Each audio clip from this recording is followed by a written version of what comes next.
தேவகுமாரா என்ன நினைச்சிடுங்க. தேவகுமாரா தேவகுமாரா கொஞ்சம் நினைச்சிடுங்க. நீங்க நினைச்சா ஆசீர்வாதம் தான்.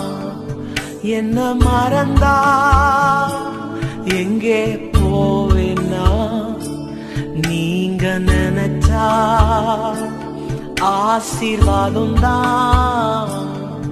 என்ன மறந்தா எங்கே போவேன்னா, தேவகுமாரா தேவகுமாரா என்ன நினைச்சிடுங்க.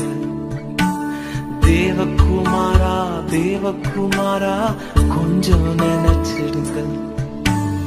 உடைந்த பாத்திரம் தான், அது உமக்கே தெரியும். தேவன் பயன்